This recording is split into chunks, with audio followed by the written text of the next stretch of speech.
दोस्तों, आज की कहानी है बड़ी बहू तुम्हें औपचारिकता निभाने की कोई ज़रूरत नहीं है।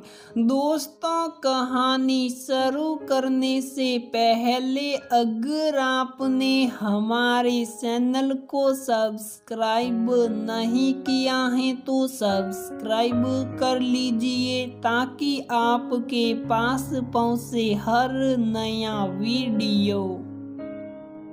अंगूरी देवी कमरे में अकेले बैठी सोनी सोनी निगाहों से अपनी पति अमित की तस्वीर की तरफ देख रही थी। पति को याद करके उसकी आंखों से टप टप आंसू बह रहे थे। तस्वीर में उनकी फोटो कितनी सुंदर लग रही थी।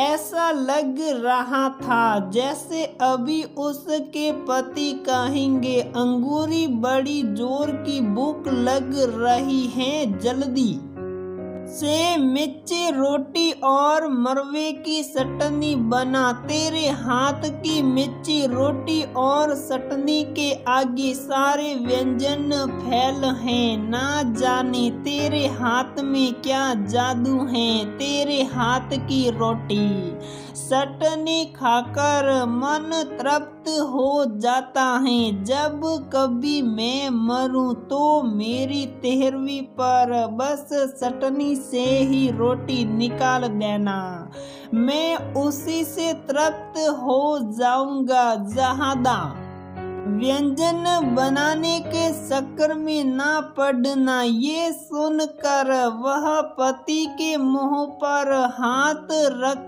कर बोली, खबरदार जो आगे से ऐसी बात कही। मैं दिन रात भगवान से यही प्रार्थना करती हूँ आप हमेशा मेरे साथ रहे। तब वे अंगूरी देवी की बात सुनकर हंस पड़ते थे।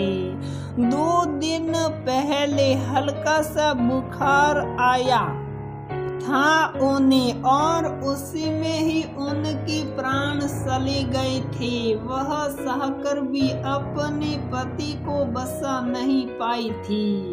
भगवान इतनी आसानी से सारी प्रार्थना कहाँ स्वीकार करते हैं। इन्हीं बातों को सोचती हुई वह अपने अतीत के बारे में सोचने लगी कि कभी कैसी खुशहाल जिंदगी थी उसकी। उसके पति अमित और 2 बेटे थे, बड़ा बेटा प्रवीण और छोटा बेटा मोहित। दोनों बेटों को उसने अच्छी शिक्षा दिलवाई थी। पढ़ लिख कर जब वह अपने पैरों पर खड़े हो गए थे तो उसने यही सोचकर दोनों बेटों की शादी की थी कि उनकी शादी के बाद चैन से 2 रोटी खाऊंगी और आराम से दिन गुजारूंगी।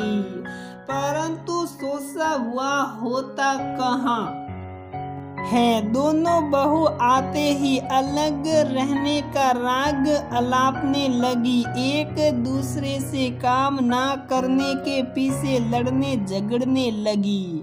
जब अंगूरी देवी उन्हें समझाती तो वह उल्टा उससे लड़ते हुए कहती, हम दोनों को अलग कर दो, हमें तुम्हारे पास नहीं रहना, हमारी बस की नहीं तुम्हारी सेवा करना।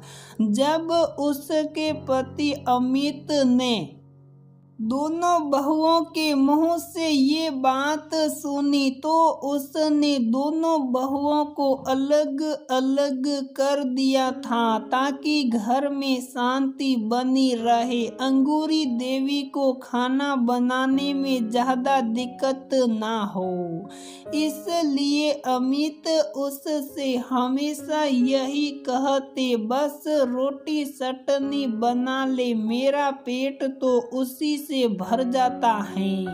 कभी अंगूरी देवी कोई नई सब्जी बनाने को कहती तो वह बस यही कहते, जो स्वाद तुम्हारे हाथ की रोटी चटनी में है वह सब्जी में कहाँ है। तुम बस मिर्ची रोटी और मरवे की चटनी बना दो। जब कभी वह अपने दोनों बेटों बहुओं को याद कर कर के रोने लगती तो वे उससे यही कहते, ऐसी औलाद को क्यों याद करती हैं जो बुढ़ापे में साथ छोड़कर भाग गई। वह अतीत में डूबी हुई थी कि तभी उसके कानों में बड़ी बहू पूनम के खिलखिलाने की आवाज आई। वह उसके बड़े बेटे प्रवीण से कह रही थी, सुनो जी, पापा की 13वीं में कई तरह की सब्जी, हलवा पूरी बनवाना, पापा जी की आत्मा बड़ी खुश होगी। तभी छोटी बहू मोनिका बोली, दीदी पूरी सब्जी हलवा ज्यादा मात्रा में बनवाना, मैं अपने घर के सभी लोगों को बुलाऊंगी। कितना मजा आएगा जब घर से सब लोग आएंगे। उसके छोटे बेटे मोहित ने भी उसकी हाँ में हाँ मिलाते हुए कहा, भैया मोनिका ठीक कह रही है, खाना अच्छी मात्रा में बनवाना ताकि मेरे दोस्त भी उसका आनंद उठा सके। बहू बेटों की आवाज सुनते ही अंगूरी देवी उनसे क्रोध में बोली, कोई जरूरत नहीं है पकवान बनवाने की, तुमने जीते जी तो उनसे कभी रोटी की भी ना पूछी, अब पकवान बनाकर क्या करोगी। तुम्हें उनके जाने का गम नहीं खुशी है, तभी तो अनेक प्रकार के व्यंजन बनवाने के बारे में सोच रही हो। यदि तुम्हें उनके लिए अनेक प्रकार के व्यंजन बनवाने थे तो उनके जीते जी बनवाते, अब बनवाने से क्या फायदा। कभी जीते जी तो तुमने उन्हें गिलास पानी भी नहीं दिया और मरने के बाद अब उनके लिए अलग प्रकार के व्यंजन बनवाओगे। मैं उनके लिए वही खाना बनाऊंगी जिसे खाकर वे तृप्त हो जाते थे। आज के बाद तुम्हें जरूरत नहीं है यहाँ आकर मातम मनाकर झूठा प्यार दिखाने की। मैं उनके लिए खुद ही खाना बनाऊंगी और खुद ही 13वीं की रोटी निकाल दूंगी। तुम्हें कोई औपचारिकता निभाने की जरूरत नहीं है। अब तुम सब यहाँ से जा सकते हो। गांव के सभी लोगों ने भी अंगूरी देवी के निर्णय देते समर्थन देते हुए कहा, ऐसे बेटे बहू के साथ ऐसा ही करना चाहिए, तभी उन्हें अपनी करने पर शर्मिंदगी महसूस होगी। अंगूरी देवी की बात सुनकर उसके बेटे बहू शर्म के मारे चुपचाप अपने घर चले गए थे। माता पिता अपने बच्चों पर अपने जीवन भर की पूंजी ये सोचकर लगा देते हैं कि बुढ़ापे में बच्चे उनका सहारा बनेंगे, परंतु वही बच्चे जब अपने पैरों पर खड़े होकर माता पिता को छोड़कर अपना अलग घर बना लेते हैं तो माता पिता भी दुखी होकर उनसे दूरी बना ही लेते हैं।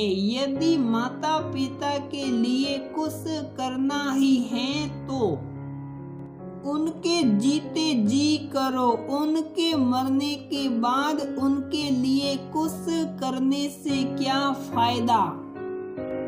तो दोस्तों हमारी ये कहानी यहीं पर समाप्त होती है। अगर आपको हमारी ये कहानी पसंद आती है तो प्लीज वीडियो को लाइक करें, शेयर करें और हमारी चैनल को सब्सक्राइब जरूर करें।